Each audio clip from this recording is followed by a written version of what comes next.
Hi Miss Terry. Congrats nga po pala sa bago ninyong channel.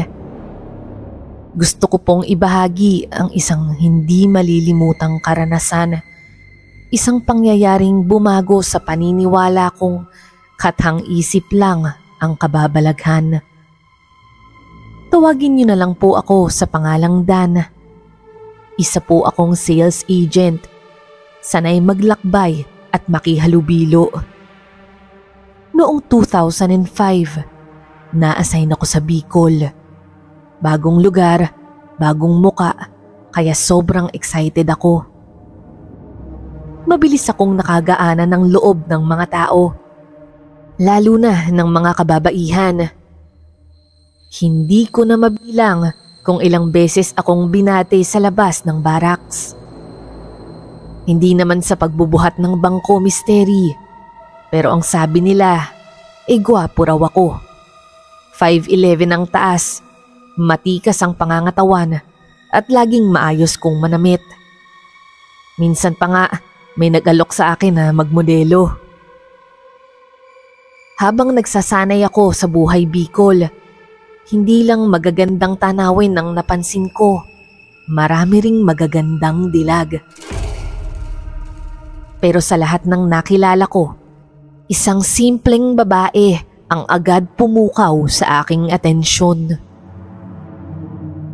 Sabado noon at walang pasok, kaya tanghali akong nagising.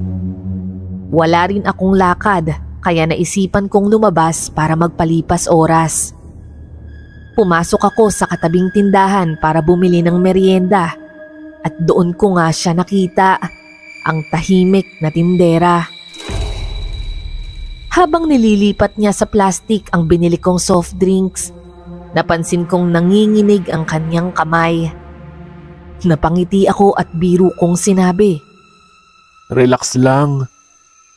Pero lalo lang siyang kinabahan. Matapos kong magbayad, agad siyang pumasok sa loob at ang pinsan niyang si Donna ang humalili. "Pagpasensyahan mo na yung pinsan ko ah." Natatawang sabi ni Donna. "NBSB kasi yun." Hindi ko agad yun naintindihan. Nang ipinaliwanag niyang no boyfriend since birth pala yun, napataas ang kilay ko. "Talaga? Sa ganda niyang yun?" Ang sagot ko, pabiro ngunit may halong pagtataka. Kung tutuusin, misteri, mas maganda talaga si Donna sa kanya. Dahil si Donna, maputi, mestisahin, matangos ang ilong. Parang hindi nga bagay na magtinda siya sa isang maliit na sari-sari store.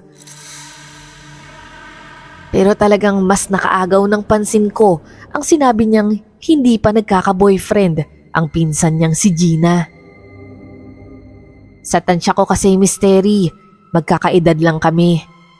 Nang tanungin ko, tama nga, pareho silang 25, samantalang ako 24. Dahil lumaki ako sa Maynila, bihira akong makakilala ng dalagang hindi pa nagkakaroon ng nobyo sa ganitong edad. At para bang nabasa ng lalaking katabi ko ang iniisip ko, kaya natawa ito at sumingit. "Oo pre, totoo yan. Kababata ko yang si Gina at wala pa akong nababalitaan na naging kasintahan yan. Ako nga, 3 na anak ko eh." "Ikaw ba? May asawa ka na?" Binata pa ako, misteri, pero may naiwan akong girlfriend sa Maynila. Isang dating kaopisina. Matagal nang lumalamig ang relasyon namin, pero hindi ko ugaling makipag-break. Hinayaan ko na lang na maglaho ito sa paglipas ng panahon. Ang pagpunta ko rito sa Bicol ay para na ring bago kong simula. Habang nagkukwentuhan kami sa tindahan, biglang dumampi ang malamig na hangin sa aking batok. Tila ba may matang nagmamasid mula sa dilim. Lumipas ang ilang linggo, day off ko, at wala na naman akong lakad kaya bumalik ako sa tindahan. Laging may tambay roon, kaya magandang pampalipas oras. Pagpasok ko, naroon ulit si Gina. Tahimik, abala sa pagbabantay. Hindi siya tulad ng ibang dalagang mahilig mag-ayos. Ang laging suot lang niya, simpleng long sleeves at mahabang palda na animoy hiniram mula sa aparador ng lola niya. Ang mahaba niyang buhok, lagpas bewang, palaging mahigpit na nakapusod, para bang ayaw niyang mapansin. Wala man lang lipstick, walang kolorete, kahit pulbos sa muka. Mystery, hindi siya pangit, pero hindi rin iyong tipong agad mong mapapansin. Isang mukhang madaling makalimutan hanggang sa mapansin mo ang kakaibang alindog na nakatago sa likod ng kanyang pagiging mahinhin. Ngumiti ako at nagpakilala. Kitang-kita ko na naiilang siya. At ewan ko ba, Mystery, mas naaakit yata ako sa mahihinhin babaeng katulad niya. Ang sabi nga, opposites attract. Nang tumaliko dito, doon ko lang napansin ang balingkinitan niyang bewang, ang makinis niyang binti at ang kilos niyang maingat at pino. Noon ko lang talaga napagtanto, may kakaibang hinhin at alindog pala siya. Kumabob ang dibdib ko nang maalala kong wala pa nga pala siyang naging boyfriend. Ano kaya ang pakiramdam kung ako ang una? Pero paano? Sa pagkailap niya, hindi ko alam kung paano siya kakausapin ng mas matagal. Kaya mula noon, nagsimula akong mag-isip ng diskarte. Dati, tuwing weekends lang ako bumibili sa kanilang tindahan. Pero ngayon, halos araw-araw na. Na-challenge kasi ako kay Gina eh. Napakailap niya. Hindi ko rin siya nakikitang lumalabas ng bahay maliban sa pagbabantay. At bukod roon, palaging naroon ang tiyahin niyang si Aling Bebe. Kaya wala akong pagkakataon upang makausap siya ng matagal. Hanggang ngiti at simpleng biro lang ang nagagawa ko. Kaya Mystery, ng mga panahong yun, naiinip na ako. Ang nasa isip ko, kailangan ko na talagang gumawa ng paraan. Kaya naman pumasok sa isip ko si Donna. Siya ang palaging pumapalit kay Gina sa tindahan. Kaya isang araw, habang nagpapaload ako, hiningi ko ang cellphone number niya. Abot tenga ang ngiti ni Donna nang iabot niya ang papel na may numero niya. Patay, mukhang type ata ako ni Donna. Sa isip-isip ko, paano na yung plano? Kaya naisip ko na lang na ayain silang dalawa. Isang group date ba? Hindi lang para kay Gina, kundi para hindi rin maghinala si Aling Bebe. Isang araw lang kaming nag-text ni Donna bago ko siya inaya. Agad naman itong pumayag, pero ang sabi niya, hindi raw makakasama si Gina dahil walang magbabantay sa tindahan. Loh, umpisa pa lang palpak na? Ang sabi ko sa isip ko. Sinusubukan kong magpaliwanag na mas gusto ko sanang makilala rin si Gina. Pero pagkatapos noon, hindi na ako nakatanggap ng sagot mula kay Donna. Kinabukasan, bumili ako ng pansit canton at saktong si Gina ang nagbabantay. Napansin kong bihis na bihis siya. May konting makeup at naaamoy ko pa ang banayad niyang pabango nang iabot niya ang noodle sa akin. May lakad ka, Gina? Tanong ko bago pa siya makapasok sa loob. Sandali siyang tumingin at bahagyang napangiti. Aalis sana pero na-cancel eh, kaya dito na lang ako. Sayang naman ang bihis mo. Samahan na lang kita kung may pupuntahan ka. Kita kong namula ang pisngi niya at agad bumilis ang tibok ng puso ko. Nahihiya naman siyang sumagot. Nakakahiya naman sa'yo. Hindi na ako nag-aksaya pa ng oras. Hiningi ko agad ang number niya. Sinabing anytime pwede ko siyang samahan. Iyon na siguro ang pinakamahaba naming usapan. Pagpasok niya, pumalit agad si Donna. Nakasimangot. Pero hindi ko na siya pinansin sa sobrang saya ko.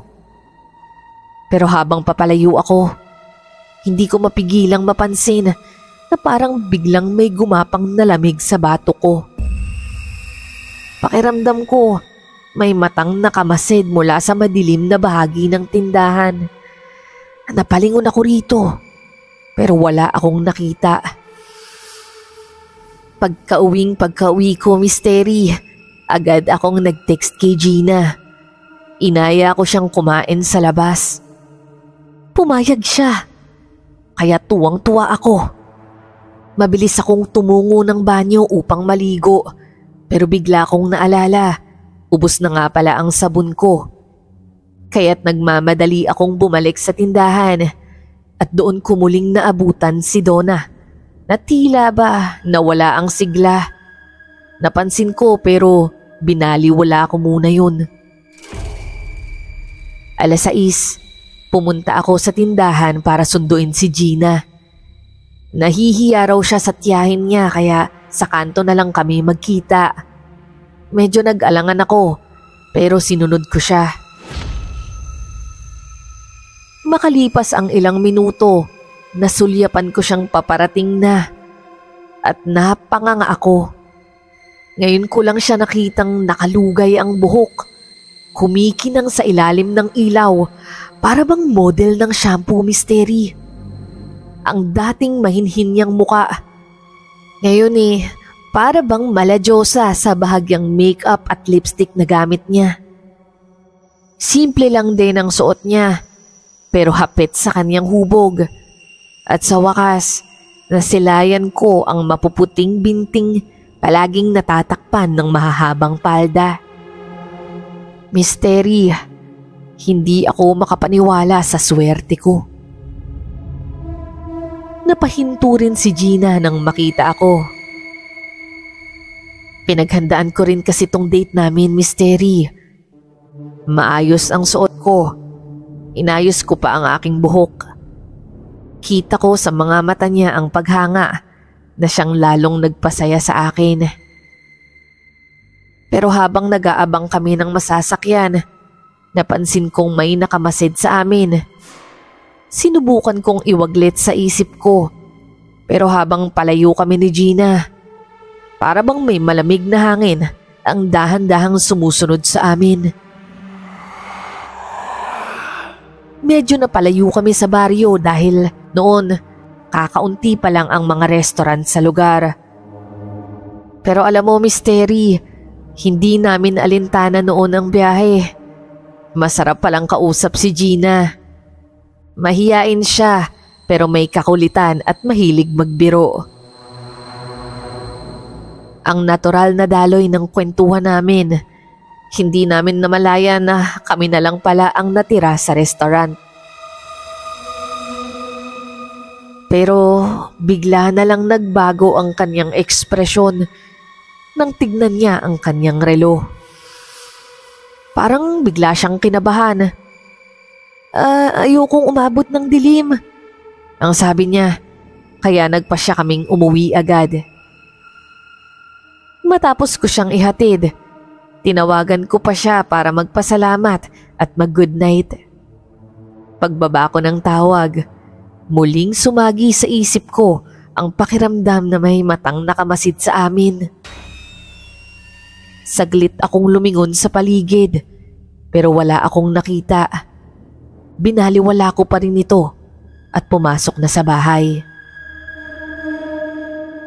Mula noon, halos araw-araw kaming nagkikita. Kapag hindi, palagi kaming magka-text o magkatawagan. Noong una, akala ko'y nasa-challenge lang talaga ako sa pagiging mailap niya.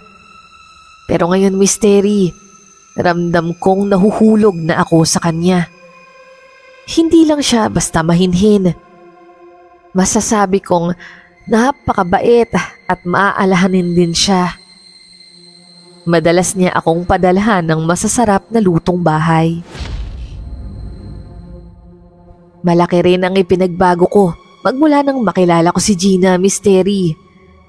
Ang dating routine kong paggala pagkatapos ng trabaho ay napalitan ng diretsyo sa tindahan nila. Minsan pa nga, hindi ko na magawang magpalit ng pangbahay dahil mas gusto kong makita siya agad. Pero kahit napapalapit na kami sa isa't isa, hindi pa rin siya pumapayag lumabas, lalo na sa gabi. Kaya naman palagi akong nagmamadaling umuwi para masulit ang oras namin. Pero laging naroon si Aling Bebe at Donna. Kaya hindi ko maipahayag ng buo ang nararamdaman ko. Isang araw, inanyayahan ko siyang pumunta sa bahay ko. Ilang hakbang lang naman ang layo. Pero malaking pagkakamali pala yun. Ilang araw niya akong hindi kinausap magmula ng pagyaya ko sa kanya noon. Doon ko lang napagtanto. Oo nga pala, nasa probinsya nga pala ako at hindi sa Maynila. Hindi nga pala uso rito ang basta-basta pagpunta ng isang babae sa bahay ng lalaki. Sa totoo lang, Mystery, sa Maynila, halos lahat ng babaeng nagugustuhan ko noon ang nagbibigay ng unang motibo. Sila pa ang bumibisita sa akin. Hindi ko na kailangang manligaw pa. Pero ngayon, handa akong ligawan si Gina. Dahil sa unang pagkakataon, hindi lang pagkagusto ang nararamdaman ko. Nahulog na talaga ako. Isang araw, habang nakaupo kami sa tindahan, lakas loob kong tinanong si Gina kung pwede ba akong manligaw. Kitang-kita ko na pulang-pula ang pisngi niya at halos mahulog ang puso ko sa kaba habang hinihintay ang sagot niya. Mahinang oo ang narinig ko, pero para sa akin, parang naging kami na. Napakasaya kong umuwi ng oras na yon, pero bigla kong naalala na wala pa nga pala akong bigas. Kaya bumalik ako sa tindahan at sa halip na si Gina ay si Donna ang nadatnan kong nagbabantay. Siguro baka sa mukha ko ang saya kaya nagtanong ito sa akin. Sinagot ko na lang na maganda lang ang araw ko at biglang naisipang bumili ng beer para magdiwang. Pag-uwi, nakatanggap agad ako ng text message mula kay Donna. Ngayon lang kita nakitang bumili ng beer. Anong meron? Sa totoo niyan, Mystery, hindi ako mahilig uminom. Pero dahil nga bala kong pumanik ng ligaw kinabukasan, minabuti kong ilihim na lang ito at sinabi ko kay Donna na may magandang nangyari lang sa trabaho. Sumagot naman ito sa akin. Kung gusto mo nang kasama, libre ako ah. Nag-aalangan man, pumayag ako. Mag-isa lang naman ako dahil wala pa ang mga kasama ko sa barracks. Hindi pa ako nakakaluto nang dumating si Donna at may dala pa siyang beer at chichirya. Ako na magluluto, aniya. Sabay biro na mas masarap daw siyang magluto kesa kay Gina. Napatawa na lang ako at hinayaan siyang maghanda ng sisig na talaga namang napakasarap at bagay na bagay sa malamig na beer. Habang nagkukwentuhan kami, unti-unting nagiging personal ang aming usapan. Ikinuwento ni Donna kung paano nila kinupkop si Gina matapos mamatay ang mga magulang nito sa aksidente. Magkaedad raw sila pero hindi raw sila naging malapit. Ay nako, hindi kami naging close. Ang weird kasi ni Gina. Wika nito sa akin. Noon daw, madalas siyang maging muse sa school. Laging kasama sa sagala at pageants. Habang si Gina naman ay taga-bitbit lang ng gamit niya. Alam kong sinusubukan niyang ibaba si Gina sa paningin ko. Pero sa halip na maasiwa, mas lalo akong naawa kay Gina. At siguro napansin yon ni Donna kaya iniba na niya ang kwento. Sinabi niyang mataas raw ang pangarap niya.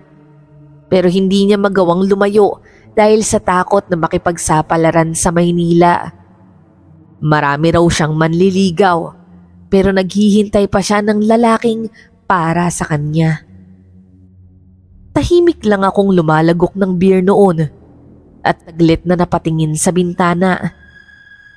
Narinig ko ang bahagyang kaluskos sa labas pero binaliwala ko. Nang bumalik ang tingin ko kay Donna, nakatitig siya sa akin, malalim, matalim. Kapag nakita ko ang taong gusto ko, walang makakapigil sa akin para makuha siya. Malamig ang tono ng boses niya nang banggitin niya ang mga salitang yun. Mystery, para akong nabingi sa bigat ng sinabi niya. Naiisip ko pa lang kung paano magpapaliwanag kay Gina tungkol sa gabing ito nang bigla kong maisipang alukin si Donna ng trabaho sa opisina namin. Baka sakaling makatulong sa kanya. Pero imbes na matuwa, parang nanigas ang mukha niya. Unti-unti siyang napasimangot at sa sulok ng mga mata niya, may bahagyang anino ng isang bagay na hindi ko mawari. Isang bagay na hindi ko sigurado kung naiisip ko lang o talagang naroon. Lumipas ang ilang araw. Habang patuloy ang ligawan namin ni Gina, napadalas naman ang pagpunta ni Donna sa bahay ko tuwing gabi. Hindi ko siya magawang paalisin, Mystery. Naawa kasi ako at ayoko rin siyang masaktan. Pero habang tumatagal, nagsimula akong makaramdam ng guilt. Hindi ko alam kung paano ko papaliwanag kay Gina nang hindi siya magagalit. Isang gabi, naabutan ako ni Donna na tahimik na nakatanaw sa bintana. Nagpasya akong tapusin na ito. Hindi na tama na dumadalaw ka rito mag-isa, Donna. Napahinto siya at napatitig sa akin at nakita kong nangingilid ang luha niya. Ikaw lang kasi ang nakakaintindi sa akin. Mahina niyang sabi. Tumalikod siya, tila naghihintay na bawiin ko ang sinabi ko. Pero bago siya umalis, muli siyang nagsalita. Dan, pwede bang last time mag-inom muna tayo? Kinabukasan, nagising ako sa tawag ni Gina. May dadalhin daw siyang ulam sa bahay. Bagay na ngayon lang niya gagawin. Napabalikwas ako at nagmamadaling itinago ang mga natirang beer sa sala. Mabilis rin akong nag-ayos at ilang minuto lang may kumatok na. Pagbukas ko ng pinto, sinalubong ako ng matamis niyang ngiti. Pinapasok ko siya pero halata ang pag-aalinlangan niya habang palinga-linga sa loob. Dan, hindi ako magtatagal ha. Hindi bagay sa akin ang pumasok sa bahay ng binata. Ang sabi niya, na naiintindihan ko naman kahit medyo nalungkot ako. Bago siya lumabas, naalala kong tanungin. Gina, ano nga pala yung sagot mo? Nakangiti siyang lumingon. Pero Mystery, hindi ko inaasahan ang susunod na masasaksihan namin. Biglang bumukas ang pinto ng banyo. Napatingin kami pareho. Mula roon, lumabas si Donna. Bagong paligo, nakasuot ng t-shirt ko. Hawak ang tuwalya habang pinupunasan ang buhok. Para akong binuhusan ng malamig na tubig. Walang kahit anong alaala na natulog siya rito kagabi.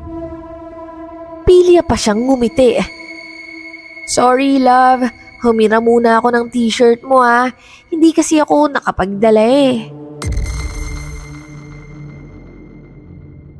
Nanlaki ang mga mata ni Gina. Hindi siya nagsalita at bigla na lang tumakbo palabas, humahagulgol. Gusto ko sana siyang habulin. Pero tila ba nanigas ako sa kinatatayuan ko. Hindi ako makagalaw. Bumaling ako kay Donna at doon sumabog ang galit ko. Ano tong ginagawa mo? Kalma lang siyang ngumiti. "Ano ka ba? Wala namang nangyari. Pero nabasa ko ang text ni Gina kagabi, kaya naisip kong pikutin ka bago pa kayo maging kayo." Mystery. Mas lalong nagdilim ang paningin ko sa susunod niyang mga sinabi. "Hindi ako papayag na kayo ni Gina ang magkatuluyan. Mas bagay tayo, Dan." Dinala ko siya pauwi, handang ipagtapat ang lahat kay Aling Bebe. Pero bago kami makarating, biglang nagmakaawa si Donna sa akin. "Sandali lang, Dan. May sakit sa puso si Mama. Hindi niya kayang masamang balita. Maawa ka naman." Napahinto ako sa mga sinabi niya. Sa galit ko, gusto ko talaga siyang ilantad. Pero naawa rin ako at napabuntong hininga na lang. Huwag mo na akong guguluhin, Donna, at humingi ka ng tawad kay Gina. Hindi na ako lumingon pa nang lumakad ako palayo. Pero sa sulok ng mga mata ko, parang may anino sa madilim na gilid ng tindahan. Nakatayo, nakamasid. Wala akong ginawa kundi tawagan at i-text si Gina. Pero wala talaga siyang sagot. At sa sobrang desperasyon ko, pinuntahan ko siya sa bahay nila. Pero hindi siya humarap sa akin. Biglang bumukas ang bintana at nakita ko si Aling Bebe na nakatitig sa akin ng matalim. Sa tabi niya, si Donna, palihim na nakangiti.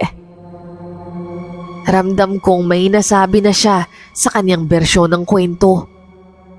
Nakatayo lang ako sa harap ng pintuan, pero parang may bumibigat sa dibdib ko. Napansin ko si Gina, sumisilip mula sa bintana. Nang magtama ang mga mata namin, biglang sumakit ang ulo ko. Para bang may matalim na pumipintig sa sentido ko. Aray, sa ibang araw na nga lang ako pupunta. Ang naisip ko habang umaatras. Pero may bumubulong sa loob ko. Bago mahuli ang lahat, ayusin mo na to. Sa mga sumunod na araw, hindi ako makatulog. Nawalan ako ng ganang kumain. Lagi akong nakatitig sa cellphone ko, naghihintay ng sagot mula kay Gina. Pero wala.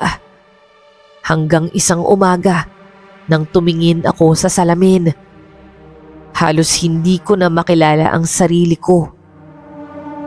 Humpak ang pisngi, nangingitim ang mga mata, at tuyong-tuyo ang balat.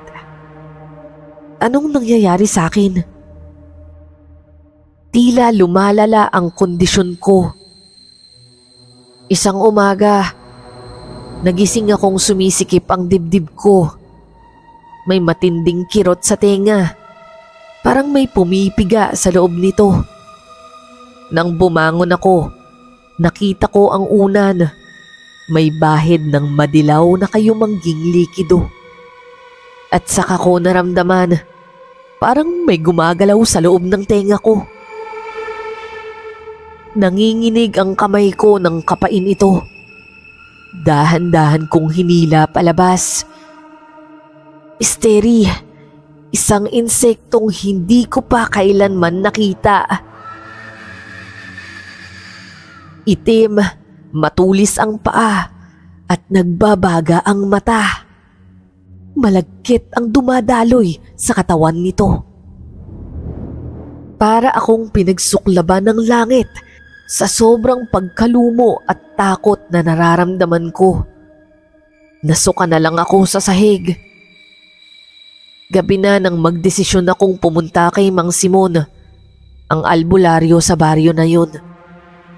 Pagdating ko, tinitigan ako agad ni Mang Simon. May taong may matinding galit sa iyo.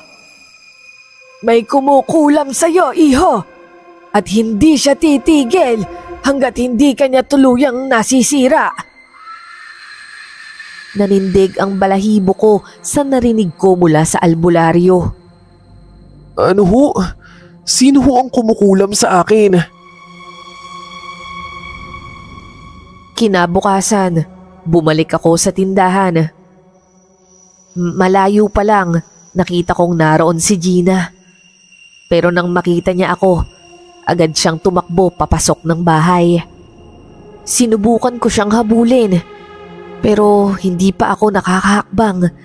Biglang bumalot ang malamig na hangin sa katawan ko. Biglang umikot ang paningin ko at napaluhod ako sa kalsada. Dahil ron, may mga kapitbahay na nagmamadaling lumapit para tulungan ako. Misteri, gabi-gabi, bangungot ang sumasalubong sa akin. Gigising na lang ako na pawis, hingal na hingal, at minsan sumusuka sa sobrang takot. Hindi na rin ako nakakapasok sa trabaho. Kung hindi ko ito maaayos, baka mamatay akong hindi nalalaman ang totoo. Kailangan kong makausap si Gina bago mahuli ang lahat. Nakiusap ako sa isang tambay na tawagin si Gina. Pagbungad niya sa tindahan, bigla akong lumitaw. Wala na siyang nagawa kundi harapin ako. Hindi ko inaasahan na manlaki ang mata niya nang makita ang humpak kong muka. Imbes na galit, awa ang bumakas sa kanyang mata. Agad niyang hinaplos ang pisngi ko at hindi ko inaasahan ang ganitong reaksyon. Dito ko na sinabi ang lahat, ang tunay na nangyari sa pagitan namin ni Donna. Pati na rin ang mga palihim niyang pagbisita sa akin. Tahimik na nakinig si Gina at saka mahina niyang sinabi, "Pinapatawad na kita, Dan. Basta huwag mong pabayaan ang sarili mo." Napagtanto ko ng mga oras na yon na hindi siya ang may kagagawan ng pangungulam sa akin. Pero sino? Si Donna. Parehas naming hinala. Ayon kay Gina, simula raw nang magkalapit kaming dalawa, naging malamig at malupit raw ang pakikitungo ni Donna sa kanya. Nahuli rin niyang hawak nito ang kanyang cellphone. Pinagplanuhan namin kung paano siya papaaminin at napagdesisyon na naming bumalik kay Mang Simon. "Kapag nagkasakit siya, siguradong siya ang may gawa," sabi ng albularyo matapos mag-orasyon. Pagdating sa bahay ng albularyo, sinalubong niya kami ng seryosong titig. Pinaupo niya kami sa harapan ng isang luma at punit-punit na banig. Saka inilabas ang isang bote ng langis na tila kumikinang sa ilalim ng kandila. Kapag ito'y inilagay ko sa iyong noo at lumamig, may nagpapadala sa iyo ng sumpa. Paliwanag niya. At ginawa niya nga ito. Agad kong naramdaman ang kakaibang lamig na sumuot sa aking bungo. Nagpatuloy siya sa ritual. Bumibigat ang hangin sa paligid habang paulit-ulit niyang inuusal ang mga salitang hindi ko maintindihan. Ramdam kong uminit ang katawan ko. Parang may gustong kumawala mula sa loob. Matapos ang ritual, tumingin siya sa amin. Malakas ang sumpa, pero babalik ito sa nagpadala. Kung tama ang hinala ninyo, sa loob ng isang araw, magpapakita ang epekto sa kanya. Pag-uwi namin, may sumalubong agad sa amin na palahaw mula sa tindahan. Gina, pero pinigilan ko siya. Sandali, Gina. Ako na lang. Ang sabi ko, pero hindi siya pumayag. Kaya't dalawa kaming pumasok at nasaksihan namin si Donna. Tarantang-taranta, nag-iiyak at hinahaplos si Aling Bebe na halos namimilipit sa sakit habang paulit-ulit na sumisigaw na parang sinusunog. Biglang lumapit si Gina at umiiyak. Tia, bakit mo ginawa to kay Dan? Wala siyang kasalanan. Doon ko naalala ang panlunas mula kay Mang Simon at agad na pinainom kay Aling Bebe. Ilang saglit lang ay kumalma siya, bagamat lupaypay. Mahinang nagsalita si Aling Bebe. Inawa ko lang ito dahil ayokong mapahamak kayo, lalo na sa isang lalaking mapaglaro. Mariin siyang tumitig sa akin. Noon ko nalaman ang kanyang kwento. Minahal niya rin noon ang isang lalaking taga Maynila. Pero iniwan siya matapos siyang mabuntis. Simula noon, pinag-aralan niya ang pangungulam. Paniniwalang ito ang magpoprotekta sa kanya at sa kanyang pamilya. Pero nagkamali siya ng akala. Sinabi ko ang buong katotohanan. Wala nang nagawa si Donna kundi umamin at humingi ng tawad. Tahimik na napaiyak si Aling Bebe. Bumunot siya mula sa ilalim ng kama. Isang manika at nakadikit dito ang larawan ko. Dahan-dahan niyang tinanggal ang aspile sa tenga nito at agad kong naramdaman ang ginhawa sa katawan ko. Napaluha si Gina at mahigpit akong niyakap.